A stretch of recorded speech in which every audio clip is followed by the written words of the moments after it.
جب سالک کا علم و یقین قوی ہو جاتا ہے تو اس کا سینہ کھل جاتا ہے اور اسے وقت سے پہلے یہ خبر دے دی جاتی ہے کہ اس کا حصہ کتنا ہے اور کب ملے گا۔ اولیاء اللہ کا رزق اللہ عز و جل بذریعہ مخلوق بھیجتا ہے، لیکن جب تک اللہ عز و جل کی جانب سے پروانہ جاری نہیں ہوتا کوئی بھی شخص ان کی خدمت نہیں کر سکتا۔ اللہ جسے پسند کرتا ہے اس کے ذریعے سے اپنے اولیاء کی خدمت کراتا ہے، مگر اولیاء اللہ پر بھی یہ واجب ہے کہ وہ ہدیہ دینے والے یا بھیجنے والے پر نظر رکھے، اور کسی بھی ولی کے لیے یہ مناسب نہیں کہ وہ اپنے مرشد کامل کی اجازت کے بغیر کسب کو ترک کر دے۔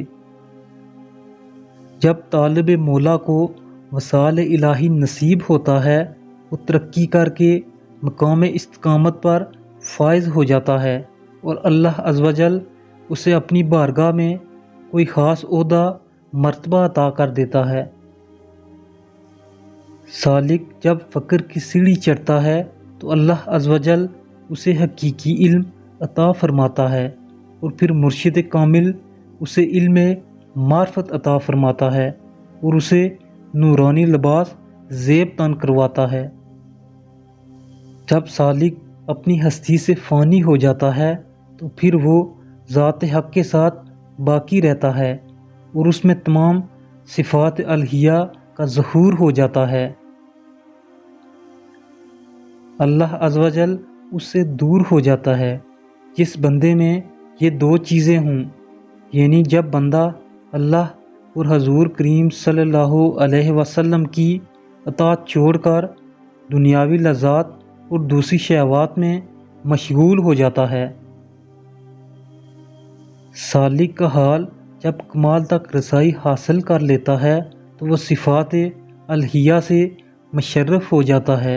اور آغاز میں اسے ذات کا عرفان حاصل ہوتا ہے۔ سالک اپنے نفس سے مجاہدہ کرنے کے لیے خورد و نوش کو چھوڑ دیتے ہیں، بلکہ سونا بھی ترک کر دیتے ہیں۔ یہ بات ذہن میں رہنی چاہیے کہ ملائکہ کے سوا کوئی بھی اپنے ارادہ میں معصوم نہیں ہے، اور ملائکہ اپنے ارادہ سے معصوم ہیں، جبکہ انبیاء کرام اپنی خواہشات نفسانیہ سے معصوم ہیں۔ باقی تمام جن و انس تکالیف شرعیہ کے مکلف ہیں، سوائے اس کے اولیاء اللہ خواہش نفسی سے اور ابدال ارادہ سے محفوظ ہیں، لیکن وہ معصوم نہیں ہیں۔ جب سالک کا دل مکمل طور پر خواہشات نفسانی سے پاک ہو جاتا ہے اور اس کے دل میں صرف محبت الہی باقی رہ جاتی ہے، اور اس کے دل پر اللہ عز و جل کے انعام و کرام کی بارش ہوتی ہے، اور پھر اس کی کیفیات بدلنا شروع ہو جاتی ہیں۔ ہے سالک فقر کی ابتدا علم کے ساتھ نہ کر، بلکہ اس کی ابتدا نرمی کے ساتھ کر، کیونکہ علم اس کو وحشت میں ڈال دے گا اور نرمی میں انس پیدا کرے گی۔ ہے سالک تمام بلائیاں اسی میں پوشیدہ ہیں کہ تو اپنے حال کی حفاظت کرے اور اسی پر راضی رہے اور اس کے سوا کسی اور حال کی طرف